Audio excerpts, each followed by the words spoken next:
To my YouTube channel learning classes. आज हम इस वीडियो में क्लास 9 सिविक्स की बुक का यानी लोकतांत्रिक वाली बुक का चैप्टर 1 लोकतंत्र क्या और क्यों करने वाले हैं। इस पूरे चैप्टर को, ये चैप्टर 1 है और इस चैप्टर के जो सारे सब पॉइंट्स थे उसको मैंने लिख दिया है कि इस पूरे चैप्टर में क्या क्या हम पढ़ेंगे। सिर्फ एक चैप्टर में, इस चैप्टर में हम लोकतंत्र क्या है वो पढ़ेंगे, उसकी परिभाषा, उसकी क्या जरूरत है, लोकतंत्र की विशेषताएं पढ़ेंगे, प्रमुख फैसले निर्वाचित नेताओं के हाथ में। ये हम 3 देशों की थोड़ी सी लोकतांत्रिक किस तरीके से व्यवस्था लाने में कितनी उन्हें मुसीबतों का सामना करना पड़ा, किस तरीके से वहां लोकतंत्र कायम करने के लिए उन्हें मेहनत करनी पड़ी, किस तरीके से सैनिक दबदबा था, किस तरीके से अंग्रेजों का दबदबा था। जैसे पाकिस्तान की बात करें तो यहाँ सैनिक दबदबा था, चीन की बात करें तो यहाँ एकमात्र पार्टी थी कम्युनिस्ट पार्टी, उसने बहुत ज्यादा प्रॉब्लम्स दे रखी थी चाइना के लोगों को, तो उन्हें उन प्रॉब्लम से कैसे निजात मिली ये पढ़ेंगे। और जिम्बाब्वे भी एक देश है, तो जिम्बाब्वे में गोरों का, कुछ गोरे लोग थे, उनका प्रभुत्व था, तो उनके चंगुल से वो किस तरीके से 1980 के दशक में कैसे वो बाहर निकले, ये सारी बातें हम डिस्कस करेंगे इसी चैप्टर में। सबसे ज्यादा जो एग्जाम में एमसीक्यू क्वेश्चन बनने वाले हैं वो इस वाले पार्ट से बनने वाले हैं। सबसे ज्यादा इंपॉर्टेंट जो इस पार्ट का जो टॉपिक है वो यही है और इसी में से सबसे ज्यादा क्वेश्चन आने वाले हैं।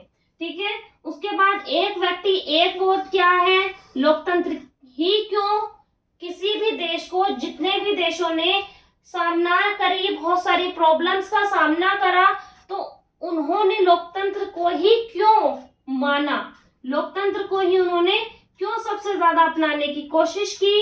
इसके बाद हम लोकतंत्र के पक्ष और विपक्ष में भी डिस्कस करेंगे। इस वीडियो में हम सबसे पहले जो हमारा इस पूरे के पूरे हम जो चैप्टर है लोकतंत्र क्या और क्यों, इसे हम 2 पार्ट्स में डिवाइड करेंगे। एक पार्ट में हम इसे कवर नहीं करेंगे, जो मैं फर्स्ट पार्ट कराऊंगी, फर्स्ट पार्ट में हम ये 4 टॉपिक लेने वाले हैं और पार्ट 2 में हम ये सब करने वाले हैं। ये वाला हम पार्ट 1 में करेंगे क्योंकि फिर वीडियो ज्यादा बड़ी हो जाएगी, आप भी बोर फील करेंगे, तो इसीलिए हम कोशिश करेंगे अच्छे से समझने की, पूरा क्लियर करने की। तो हम पार्ट 1 इतना करेंगे और पार्ट 2 में हम ये करेंगे। पार्ट 1 में हम क्या क्या करने वाले हैं डिस्कस कर लेते हैं। पार्ट 1 में हम आज लोकतंत्र क्या, उसकी परिभाषा, लोकतंत्र की जरूरत और विशेषताओं को अच्छे से समझने की कोशिश करेंगे। तो हम शुरू करते हैं कि लोकतंत्र क्या है। लोकतंत्र क्या है?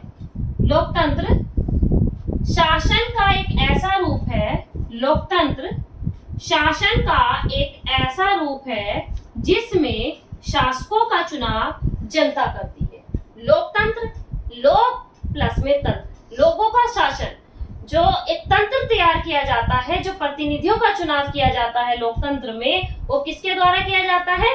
जनता के द्वारा किया जाता है। क्लियर हुआ लोकतंत्र क्या है? लोकतंत्र में यानी जो शासक है उसका जो चुनाव किया जाता है वो लोगों के द्वारा किया जाता है। क्लियर? अब्राहम लिंकन, उनकी परिभाषा ये हर बार पूछ लिया जाता है एग्जाम में, कॉम्पिटिटिव एग्जाम में भी आ जाता है कि अब्राहम लिंकन जी ने लोकतंत्र की क्या परिभाषा दी है।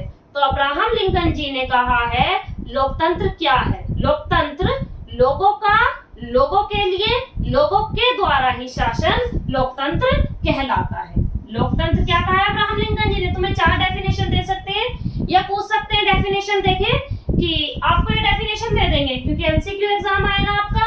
ठीक है, तो क्या दे देंगे? लोकतंत्र जनता का, जनता के लिए तथा जनता के द्वारा शासन। उपयुक्त जो परिभाषा है किसके द्वारा दी गई है? 4 ऑप्शन दे देंगे। ठीक है, जैसे सुकरात, अरस्तु, प्लेटो और लास्ट अब्राहम लिंकन। तो आपको 4 में से चूज करना है कि कौन सा सही है। तो आप अब्राहम लिंकन पे निशान लगाओगे अगर आपको पता होगा। क्लियर हुआ? उसके बाद जो लोकतंत्र शब्द की जो उत्पत्ति हुई है वो कैसे हुई है? लोकतंत्र शब्द आया कैसे? तो लोकतंत्र जो है कौन सी भाषा का शब्द है? पूछ सकते हैं कि लोकतंत्र किस भाषा से निकला है? तो लोकतंत्र ग्रीक भाषा से निकला है। कौन सी लैंग्वेज? ग्रीक भाषा। ग्रीक भाषा, जो लोकतंत्र है वो ग्रीक भाषा से निकला है। लोकतंत्र ग्रीक भाषा के 2 शब्द डेमो प्लस क्रेटोस से निकला है। डेमो प्लस क्रेटोस से निकला है, क्रेटोस से निकला है। डेमो का मतलब है एक विशेष परिधि के भीतर जितने भी नागरिक रहते हैं।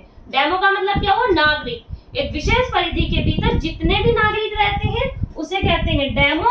और क्रेटोस का मतलब होता है शासन, यानी नागरिकों का शासन ही डेमोक्रेसी या लोकतंत्र कहलाता है। समझ आए यहाँ से क्या क्या क्वेश्चन बन सकते हैं? क्वेश्चन बन सकता है लोकतंत्र किसे कहते हैं? अब्राहम लिंकन की परिभाषा। डेमोक्रेसी किस भाषा का शब्द है? डेमोक्रेसी किन दो शब्दों से मिलकर बना है? तो कौन से दो शब्द है? Demo plus Kratos. ध्यान रखना है, डेमो प्लस क्रेटोस। क्लियर? आगे बात करते हैं कि लोकतंत्र की क्या विशेषताएं हैं। लोकतंत्र की क्या विशेषताएं हैं और हमें लोकतंत्र की क्या आवश्यकता है या क्या जरूरत है। देखो, घुमा फिरा के वही आएगा कि लोकतंत्र के पक्ष में दो, लोकतंत्र की विशेषताएं बताओ, लोकतंत्र की हमें जरूरत क्यों है। घुमा फिरा के वही चीजें हैं। ठीक है, तो हम विशेषताओं की बात करें तो सबसे पहला निर्वाचित प्रतिनिधि। निर्वाचित प्रतिनिधि का मतलब क्या होता है कि लोकतंत्र की पहली विशेषता यह है कि लोकतांत्रिक शासन व्यवस्था में प्रतिनिधियों का चुनाव निर्वाचन के माध्यम से होता है। अब निर्वाचन क्या है? एक निश्चित समय अंतराल के बाद हम अपने प्रतिनिधियों को चुनते हैं और वो हमारे लिए फिर काम करते हैं। इसलिए हमारा कर्तव्य बनता है कि हम ऐसे प्रतिनिधि का चुनाव करें जो सबल हो, सक्षम हो, समाज के हित के लिए काम करे। आगे हम बात करते हैं चुनाव। लोकतांत्रिक व्यवस्था की सबसे बड़ी विशेषता है कि वहां चुनाव कराए जाते हैं। एक निश्चित अंतराल बाद चुनाव कराए जाते हैं, चाहे वो राज्यसभा, लोकसभा, किसी भी तरह के चुनाव हो, विधान परिषद के चुनाव हो, एक निश्चित अंतराल के भीतर चुनाव कराया जाता है। चुनाव दो तरीके से होते हैं, प्रत्यक्ष और अप्रत्यक्ष तरीके से। जब वो चुनाव वाला चैप्टर आएगा उसमें हम डिस्कस करेंगे, लेकिन यहाँ सिर्फ इतना पता होना चाहिए, जो लोकतांत्रिक व्यवस्था होगी वहां चुनाव जरूर होगा। आगे हम बात करते हैं लोकतांत्रिक व्यवस्था की तीसरी विशेषता है समाज के हर एक नागरिक को अधिकार और स्वतंत्रताएं प्राप्त होती हैं। हर एक नागरिक के पास अपने निश्चित अधिकार होते हैं, अपनी निश्चित स्वतंत्रताएं होती हैं। उसके बाद कानून का शासन होता है। लोकतांत्रिक व्यवस्था की एक विशेषता ये है कि लोकतांत्रिक व्यवस्थाओं में कानून का शासन होता है। कानून के शासन का मतलब क्या है बेटा जी? कानून के शासन का मतलब है कानून के सामने सभी बराबर हैं। कानून का शासन यानी कानून के सामने सभी बराबर है। कोई व्यक्ति किसी भी जाति, धर्म, लिंग, काला हो, गोरा हो, एजुकेटेड हो, अनएजुकेटेड हो, कानून के सामने सभी बराबर हो। किसी भी तरह का कोई भेदभाव नहीं होता। ये सिर्फ किस व्यवस्था में होता है? लोकतांत्रिक व्यवस्था में। आगे हम बात करते हैं लोकतांत्रिक व्यवस्था की नेक्स्ट विशेषता है कि स्वतंत्र न्यायपालिका होती है। एक स्वतंत्र और निष्पक्ष न्यायपालिका इसलिए होती है ताकि वो लोगों की बातों को सुन सके, उनकी समस्याओं का समाधान कर सके। नेक्स्ट, संगठित विरोधी दल। ये सबसे इंपॉर्टेंट विशेषता है, संगठित विरोधी दल।